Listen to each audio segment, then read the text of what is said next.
സുഹൃത്തെ, attention seeking behaviour എന്ന് പറഞ്ഞൊരു കാര്യമുണ്ട്. ഇതിനെ ബിഹേവിയർ എന്നും പറയാം, ഇതൊരു ഡിസോർഡർ ആണെന്നും പറയാം. ഇത് എന്താണ് കാര്യം എന്ന് വെച്ചാൽ, സ്വന്തം അവസ്ഥകളും സ്വന്തം കഥകളും സ്വന്തം സ്റ്റാറ്റസുകളൊക്കെ എല്ലാവരോടും തുറന്ന് പറയുമ്പോൾ അവർക്ക് കിട്ടുന്ന ഒരു റിലീഫാണ്. എന്ന് വെച്ചാൽ ഞാൻ അങ്ങനെയാണ്, ഞാൻ ഇങ്ങനെയാണ്, എൻ്റെ കഥകൾ ഇങ്ങനെയൊക്കെയാണ്, ഞാൻ വലിയ സംഭവമാണ് എന്നൊക്കെ ആരോടൊക്കെയോ തുറന്ന് പറയുമ്പോൾ ഇയാൾക്ക് കിട്ടുന്ന ഒരു സുഖം. ഇതുകൊണ്ട് പല പ്രശ്നങ്ങളുണ്ട്. ഇതിൽ ഇവർ നേരിടുന്ന ഏറ്റവും വലിയ പ്രശ്നം എന്തായിരിക്കും എന്ന് വെച്ചാൽ, ഇയാളുടെ സ്റ്റോറികളും ഇയാളുടെ പൊസിഷനും ഇയാൾ അങ്ങനെയായിരുന്നു ഇങ്ങനെയായിരുന്നു ഉള്ള പഴയ കഥകളൊക്കെ തുറന്ന് പറഞ്ഞു കഴിയുമ്പോൾ ഇത് കേട്ട ആളിൽ ഒരു 80% ആളുകളും ഇയാളെ എനിക്കങ്ങനെ യൂസ് ചെയ്യാൻ പറ്റുമെന്നാണ് നോക്കുക. അവസാനം ഇതൊക്കെ പറഞ്ഞു പോയ ആളുടെ അടുത്തുനിന്ന്, അല്ലെങ്കിൽ ഇതൊക്കെ കേട്ട ആളുടെ അടുത്തുനിന്ന് ഒരു കോള് വരുമ്പോൾ പോലും ഇയാൾക്ക് പേടിയായിരിക്കും. പേടിയെന്ന് വെച്ചാൽ, ഇയാൾ എന്നെ അങ്ങനെ യൂസ് ചെയ്യേണ്ടിയിട്ടായിരിക്കും വിളിക്കുന്നത് എന്നുള്ള തോന്നലുകൾ ഇയാളങ്ങനെ ഫോളോ ചെയ്തുകൊണ്ടിരിക്കും. ഇനിയിപ്പോൾ അഥവാ അങ്ങനെ എന്തെങ്കിലും ആവശ്യത്തിനാണ് ഇയാൾ വിളിക്കുന്നതെങ്കിൽ ഇയാൾക്ക് നോ എന്ന് പറയാനുള്ള ഒരു കഴിവില്ലാത്തൊരവസ്ഥയും അവിടെ ഉണ്ടാവാറുണ്ട്.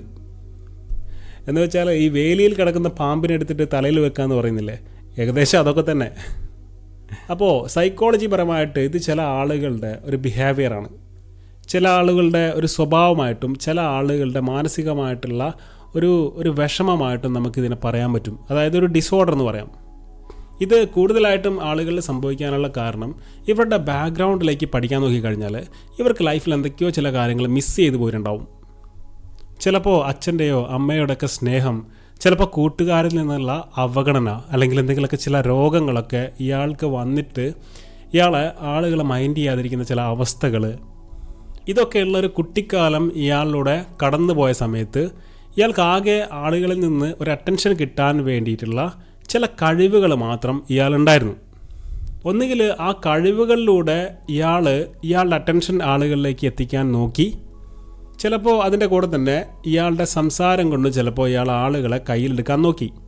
ഇനിയിപ്പോൾ അതും നടന്നില്ലെങ്കിൽ എന്താണ് എൻ്റെ അടുത്തുള്ള പോസിറ്റീവ് എന്ന് ഇയാളെ നോക്കിക്കൊണ്ട് അത് കാരണം എങ്ങനെ ആളുകളെ എന്നിലേക്ക് എത്തിക്കാമെന്ന് ഇയാളിങ്ങനെ സീക്ക് ചെയ്തുകൊണ്ടിരുന്ന ഒരവസ്ഥ ഇയാളുടെ ലൈഫിലുണ്ടായിരുന്നു. ചിലപ്പോൾ ഇയാൾക്ക് നല്ലൊരു വീടുണ്ടാവും, ആ വീട്ടിലേക്ക് ആളുകളെ കൂട്ടിക്കൊണ്ടുവരിക. ചിലപ്പോൾ ഇയാളുടെ അടുത്ത് എന്തെങ്കിലും ചില ഗെയിമിംഗ് എക്യുപ്മെൻറ്റ്സുകളോ അല്ലെങ്കിൽ എന്തെങ്കിലും സൈക്കിളോ അല്ലെങ്കിൽ വീട്ടിലെന്തെങ്കിലും കോർട്ടോ ഇതുപോലുള്ള കാര്യങ്ങളൊക്കെ ഉണ്ടെങ്കിൽ ഇതിലേക്ക് ആളുകളെ എത്തിച്ചുകൊണ്ട് ഇയാൾക്കൊരു അറ്റൻഷൻ കിട്ടുമ്പോൾ ഇയാൾക്കുണ്ടായിട്ടുള്ള ആ അവഗണന ഇയാളിൽ നിന്ന് ഇല്ലാതാവുന്നൊരു തോന്നൽ ഇയാൾ ചെറുപ്പം മുതലേ സംഭവിച്ചിട്ടുണ്ട്. ഇത് അവസാനം ഇയാൾ വലുതായി തീരുമ്പോൾ എന്താവുന്നെന്ന് വെച്ചാൽ, ചിലപ്പോൾ അന്ന് ഈ കുട്ടിക്കാലത്തുണ്ടായിരുന്ന പോസിറ്റീവ്സ് ഒന്നും വലുതായപ്പോൾ ഇയാൾക്ക് കാണാനുണ്ടാവില്ല. അപ്പോൾ ഇയാൾ വലുതായി കഴിയുമ്പോൾ ഇയാൾ ചിന്തിക്കും, എങ്ങനെ എൻ്റെ അടുത്തേക്ക് ആളുകളെ എത്തിക്കാം. അതിന് ചിലപ്പോൾ ഇയാളാകെ കാണുന്നത് ഇയാൾക്ക് നല്ലൊരു ശരീരം ഉണ്ടായിരിക്കാം, നല്ല ചില കഴിവുകൾ ഉണ്ടായിരിക്കാം, നന്നായിട്ട് സംസാരിക്കാനുള്ള കഴിവുണ്ടായിരിക്കാം. ഇതൊക്കെ ഒന്നുകൂടെ ആളുകളിലേക്ക് എത്തിച്ചുകൊണ്ട് ഞാൻ എന്തോ സംഭവമാണെന്ന് ഇയാളിങ്ങനെ കാണിക്കാൻ ശ്രമിച്ചുകൊണ്ടേയിരിക്കും. ഇയാൾ എവിടെ പോയാലും ഒരു റിയാലിറ്റി പവർ ഇങ്ങനെ കാണിക്കാൻ ശ്രമിക്കും. ഞാൻ നല്ലൊരു വ്യക്തിയാണ്, എൻ്റെ അടുത്ത് ഇങ്ങനെ ചില കഴിവുകളുണ്ട്, ഞാൻ ഇങ്ങനെ ഒരു പൊസിഷനാണ്, ഞാൻ വിചാരിച്ചാൽ എന്തു സാധിക്കും, എൻ്റെ പാരൻസ് അങ്ങനെയാണ്, എൻ്റെ കയ്യിൽ ഒരുപാട് കാറുണ്ട്, ബൈക്കുണ്ട്, ഇങ്ങനെ എന്തൊക്കെയോ കാണിക്കാൻ ഇയാൾ ശ്രമിച്ചുകൊണ്ടേയിരിക്കും. അപ്പോൾ ഇതുകൊണ്ട് ഉണ്ടാവുന്ന പ്രയാസം എന്താണെന്ന് വെച്ചാൽ, ഇയാൾക്ക് മാത്രമേ പ്രയാസം ഉണ്ടാവുന്നുള്ളൂ. ഇയാളുടെ മാനസികാവസ്ഥയിൽ ഒരുപാട് റഷായിട്ടുള്ള പല സാധനങ്ങളും അടിഞ്ഞുകൂടുന്നു. എന്ന് വെച്ചാൽ ഞാൻ ആദ്യം പറഞ്ഞ പോലുള്ള എന്തൊക്കെയോ പേടികൾ ഇയാളിങ്ങനെ ഫോളോ ചെയ്തുകൊണ്ടേയിരിക്കും. ഞാനങ്ങനെ പറയണ്ടായിരുന്നു, ഇനിയിപ്പോൾ അത് പറഞ്ഞത് കാരണം അയാൾ എന്നെ യൂസ് ചെയ്യാൻ ശ്രമിക്കുമോ, എന്തിനായിരുന്നു എനിക്കിങ്ങനെയൊക്കെ പറയേണ്ട ആവശ്യം, എനിക്കിങ്ങനെയൊക്കെ തന്നെ ജീവിച്ചങ്ങ് പോയാൽ പോരായിരുന്നു എന്നൊക്കെയുള്ള എന്തൊക്കെയോ പ്രശ്നങ്ങൾ ഇയാളിങ്ങനെ അലട്ടുന്നുണ്ടാവും. ഇതിലേക്ക് ഡീറ്റെയിൽഡായിട്ട് ഇറങ്ങിയാൽ ഒരു ഡോക്ടർ പറയുന്ന പോലെയൊക്കെ പറയുകയാണെങ്കിൽ ഒരുപാട് പറയാനുണ്ടാവും. പക്ഷേ ഞാൻ അങ്ങനെയൊന്നും പറയുന്നില്ല. ഇതുകൊണ്ടുണ്ടാവുന്ന പ്രശ്നങ്ങളിൽ നിന്ന് രക്ഷപ്പെടാൻ കഴിയുന്ന കുറച്ച് മാർഗ്ഗങ്ങൾ മാത്രമേ ഞാൻ പറയുന്നുള്ളൂ. ആദ്യമായിട്ട് ഞാനൊരു കാര്യം പറയട്ടെ. നിങ്ങളുടെ ഏറ്റവും വലിയ സമ്പാദ്യം, നിങ്ങളുടെ ഏറ്റവും വലിയ സന്തോഷം എന്നൊക്കെ പറയുന്നത് എന്താണെന്ന് അറിയാമോ? അത് നിങ്ങളുടെ പ്രശ്നങ്ങളൊക്കെ ജെന്യൂനായിട്ട് കേൾക്കാൻ കഴിയുന്ന ഒരാളുണ്ടായിരിക്കുക എന്നുള്ളതാണ്. അവരുടെ ഭാഗത്ത് നിന്ന് നല്ലൊരു സപ്പോർട്ട് കൂടെ നിങ്ങൾക്ക് കിട്ടിക്കഴിഞ്ഞാലോ, അത് ഏറ്റവും വലിയൊരു കാര്യം തന്നെയാണ്. എന്ത് പ്രശ്നങ്ങളിൽ നിന്നും വലിയ റിലീഫ് കിട്ടുന്ന സംഗതി തന്നെയാണ് നല്ല ബന്ധങ്ങളെന്ന് പറയുന്നത്. അപ്പോൾ ഇങ്ങനെയുള്ള ബന്ധങ്ങൾ ഇല്ലാതായി പോകാനുള്ള ഒരു റീസൺ തന്നെയാണ് ഞാൻ പറഞ്ഞുകൊണ്ടിരിക്കുന്ന കാര്യം. ഇയാൾ ആ സമയത്ത് എന്തായിരിക്കും ചെയ്യാന്നറിയോ, എന്തൊക്കെയോ പൊക്കി പറഞ്ഞ് അവസാനം ഇയാൾ തന്നെ ഒരു ട്രാപ്പിലേക്ക് പോവും. എന്ന് വെച്ചാൽ ഈ തുറന്നു പറച്ചിൽ കാരണം പിന്നീട് ആ ബന്ധം മുന്നോട്ട് കൊണ്ടുപോകാൻ കഴിയാത്തൊരു വിഷയത്തിലേക്ക് ഇയാൾ മാറാം. ഈ തുറന്ന് പറയുന്നതിൽ ഒരുപാട് കളവുകളും ഉണ്ടാവും എന്നുള്ളതാണ് വേറൊരു കാര്യം. എന്തൊക്കെയോ വേണ്ടാത്ത കളവുകൾ പറഞ്ഞിട്ടൊക്കെ ആയിരിക്കും ചിലപ്പോൾ ഈ ഒരു അറ്റൻഷൻ അയാൾ ഉണ്ടാക്കാൻ നോക്കുന്നത്. ലൈഫിൽ സംഭവിച്ച എന്തോ ഒരു ചെറിയ ചില സ്റ്റോറികളോ കാര്യങ്ങളോ അനുഭവങ്ങളൊക്കെ ഉണ്ടാവും. പക്ഷേ അത് ഇയാൾ പറയുമ്പോൾ അത് ഭയങ്കരമായിട്ട് എക്സാജറേറ്റ് ചെയ്തുകൊണ്ട് ഭയങ്കര എന്തോ സംഭവം എൻ്റെ ലൈഫിൽ സംഭവിച്ചു എന്ന് പറയുന്ന രീതിയിൽ ഇയാൾ പറയാൻ ശ്രമിക്കും.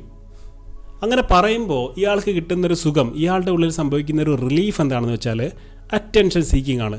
അതുകൊണ്ടാണ് ഈ ഒരു പ്രശ്നത്തിന് അറ്റൻഷൻ സീക്കിംഗ് ബിഹേവിയർ എന്നുള്ള ഒരു പേര് വന്നത്. എന്ന് വെച്ചാൽ ഇയാൾക്കൊരു അറ്റൻഷൻ കിട്ടുകയാണ്. മറ്റുള്ള ആളുകൾ എന്നെ ശ്രദ്ധിക്കുന്നു, എൻ്റെ പ്രശ്നങ്ങൾ കേൾക്കാൻ നിൽക്കുന്നു, ഞാനിങ്ങനെ പറയുമ്പോൾ ഞാനെന്തോ വലിയ ആളാണെന്ന് ഇവർക്ക് തോന്നുന്നു, എൻ്റെ പ്രശ്നങ്ങൾ ആർക്കും ഇല്ല എന്നൊക്കെ ഇവർക്ക് തോന്നുന്നു. ഇങ്ങനെ തോന്നുമ്പോൾ കിട്ടുന്ന ഈ ഒരു അറ്റൻഷൻ സീക്കിങ് ഇയാൾ സംഭവിക്കുകയാണ്. അത് ഇയാളിലേക്ക് നിരന്തരം ഒരു സുഖമായിട്ട് ഇങ്ങനെ മാറുകയാണ്. അത് ചിലപ്പോൾ കളവുകളായിരിക്കും, അത് എന്ത് നല്ല കാര്യമാണെങ്കിലും മോശമാണെങ്കിലും ഇയാളിങ്ങനെ ഇലാബറേറ്റ് ചെയ്ത് പറയാൻ ഇയാൾക്ക് പ്രത്യേകിച്ചൊരു കഴിവുണ്ടാവും. അപ്പോൾ ഇത് എവിടേക്കായിരിക്കും ഇയാളെ കൊണ്ടുപോകുന്നതെന്ന് വെച്ചാൽ ഒരു ട്രസ്റ്റ് വರ್ತല്ലാത്ത ബന്ധങ്ങളിലേക്ക് ഇയാളത് എത്തിക്കും.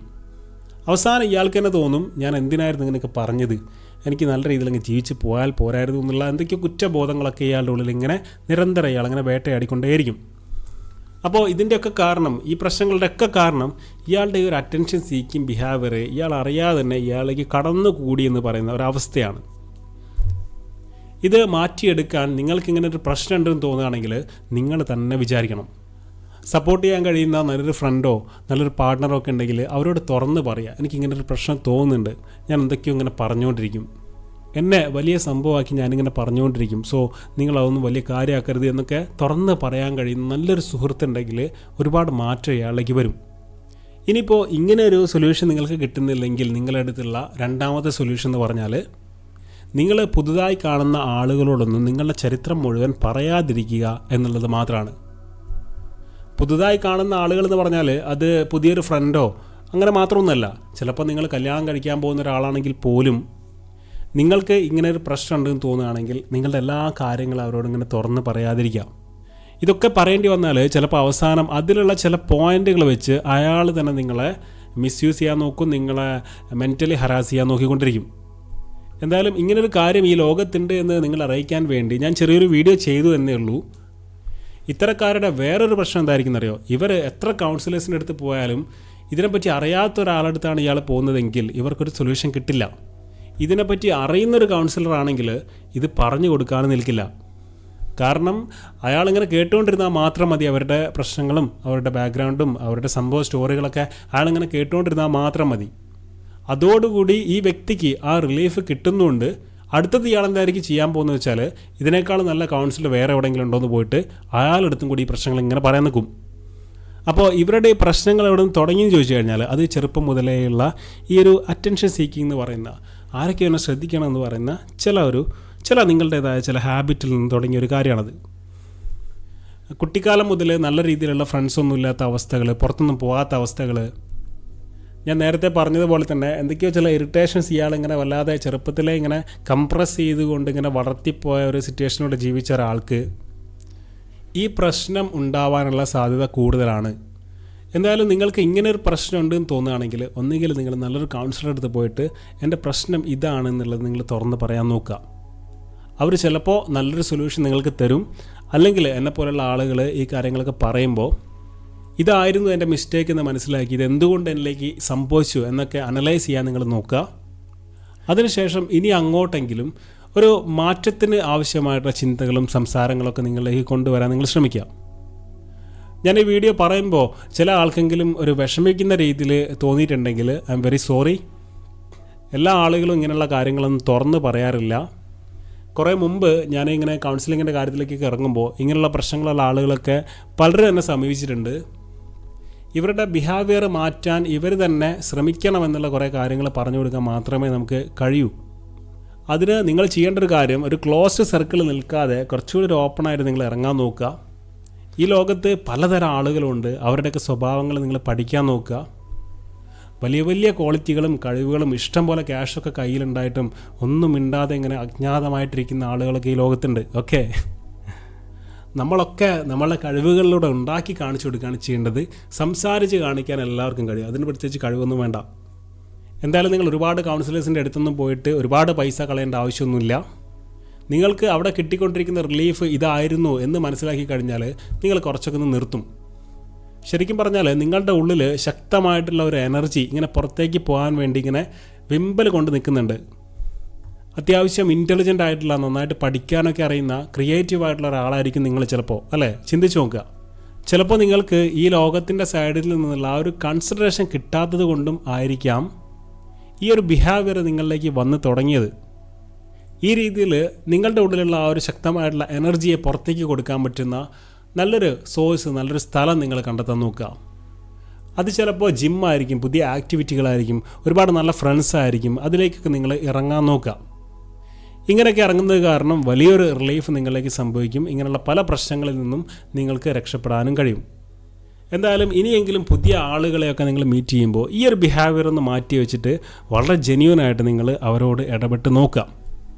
നിങ്ങളുടെ ചരിത്രം മൊത്തം പറയാതെ ഒരു ഒബ്സർവറായിട്ട് അവരെങ്ങനെയാണ് നിങ്ങളോട് നിൽക്കുന്നതെന്ന് നോക്കിയിട്ട് നിങ്ങളവിടെ പതിയെ റെസ്പോണ്ട് ചെയ്ത് ദിവസങ്ങളെടുത്ത് മാത്രം ഇവരുമായിട്ടൊക്കെ നല്ലൊരു കോൺടാക്റ്റ് ഉണ്ടാക്കാൻ നോക്കാം. ഓക്കെ, അപ്പോൾ അത്രയേ ഉള്ളൂ കാര്യങ്ങൾ. ഇങ്ങനൊരു ടോപ്പിക്ക് പറഞ്ഞാൽ ചില ആൾക്കെങ്കിലും ഇത് ഒരു ഉപകാരമുള്ളതായിരിക്കും തോന്നി, അതുകൊണ്ടാണ് ഞാൻ പറഞ്ഞത്. ഇത് നിങ്ങളെ വിഷമിപ്പിച്ചിട്ടുണ്ടെങ്കിൽ ഐ ആം വെരി സോറി. സത്യങ്ങൾ നമ്മൾ ആക്സെപ്റ്റ് ചെയ്യുക, അത്രേ ഉള്ളൂ കാര്യങ്ങൾ. എന്തായാലും താങ്ക്സ് അലോട്ട്. Thank you.